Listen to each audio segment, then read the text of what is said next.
Ce soir, nous recevons un humoriste congolais natif de Lubumbashi dans le sud de la RDC. En février dernier, il soutenait les léopards congolais pendant la Coupe d'Afrique des Nations en Côte d'Ivoire. Pour cela, il avait publié une vidéo qui depuis est devenue un phénomène sur le continent. Regardez. Côte d'Ivoire, on arrive. Côte d'Ivoire, la RDC arrive. La CAN sans la RDC, c'est une panne.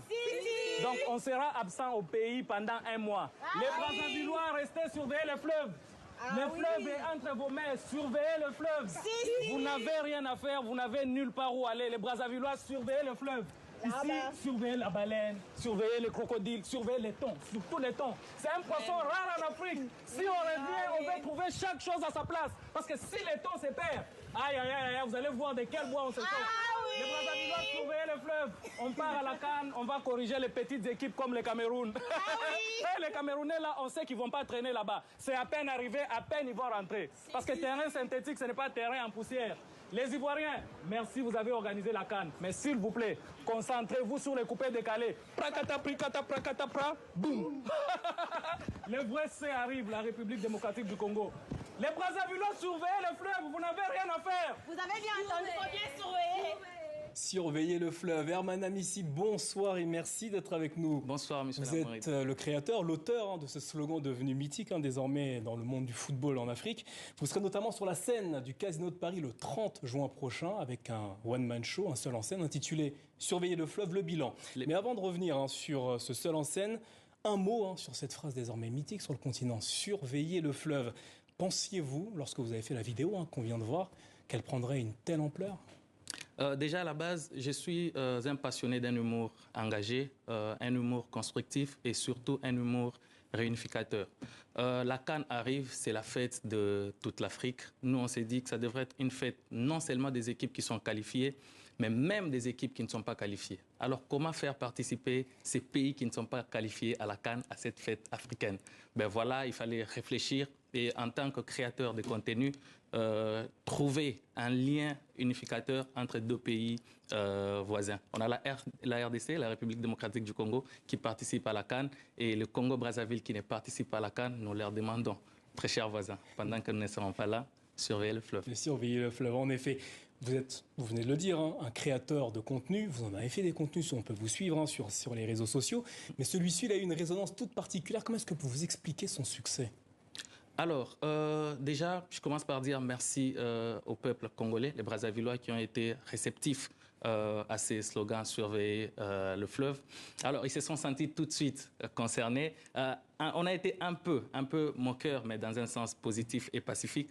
On lance les slogans, ils se disent « OK, allez-y, mais s'il vous plaît, pendant qu'on surveille le fleuve, ramenez-nous la coupe ». Et c'était une sorte de concurrence. Bah là, non, ils vont rentrer maintenant, ils vont pas rentrer maintenant. Vous continuez à surveiller le fleuve et c'est parti comme ça. Alors, surveiller le fleuve a suscité un engouement. Je ne sais pas si vous y attendiez, mais l'engouement, il était au rendez-vous. Des artistes, des sportifs, même notre collègue Dominique Chimbakala s'est prêté au jeu. Comment, selon vous, cette surveillance du fleuve, sur quoi elle repose exactement? Quel est le message que vous avez voulu lancer derrière? On a cette richesse commune qui est le fleuve Congo. Par là, on voulait prêcher l'unité. Je l'ai dit même une fois, nous sommes un seul Congo, avec K, je l'ai dit. La RDC ou encore le Congo-Brazzaville, ces fleuves qui nous réunissent ne devraient pas nous séparer. Et ce message était notamment l'occasion pour vous de mettre la lumière sur une cause, notamment sur les violences faites aux populations dans l'est de votre pays. Est-ce pour vous important à ce moment-là de mettre en avant cette situation? On profitera pour la paix en République démocratique du Congo, pour la paix à l'est du pays. On profitera de chaque occasion qu'on aura devant les médias internationaux pour passer le message. Et la CAN était une autre opportunité et on l'a saisie pour décrier ce qui se passe à l'est du pays. Alors quel bilan est-ce que vous faites de cette surveillance du fleuve?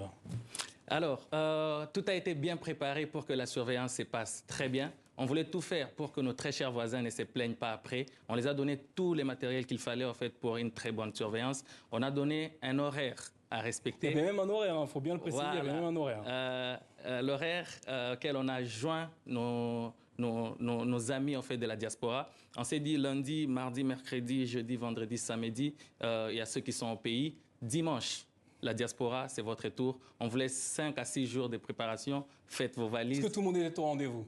Tout le monde était au rendez-vous. Il y en a quelques-uns qui n'étaient pas au rendez-vous. La raison même, au fait, de ce spectacle, c'est 30 juin au Casino de Paris. Le bilan, c'est une forme de restitution.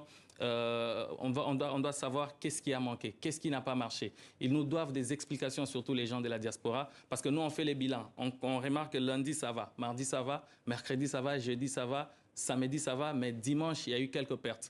Ceux qui sont au pays disent, c'est pas nous, en fait, qui surveillons le fleuve dimanche, c'est la diaspora.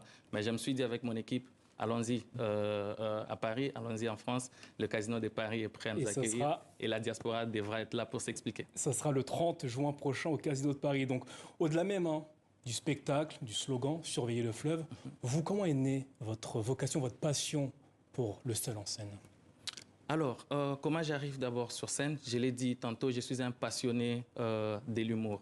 Mais au-delà d'être passionné de l'humour, à chaque fois, je me dis à quoi je peux servir mon pays. Je voudrais... Parce que vous êtes également ambassadeur, il faut bien le préciser. Pour la RDC, vous êtes ambassadeur notamment. Bien sûr. Je me disais, à chaque fois qu'on parlerait d'Herman, qu'on sache en fait mettre Herman à part et dire qu'il a apporté tel ou tel dans les domaines culturels de la République démocratique du Congo.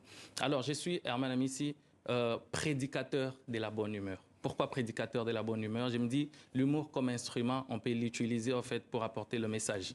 Et moi, je suis un prédicateur. Un prédicateur prêche.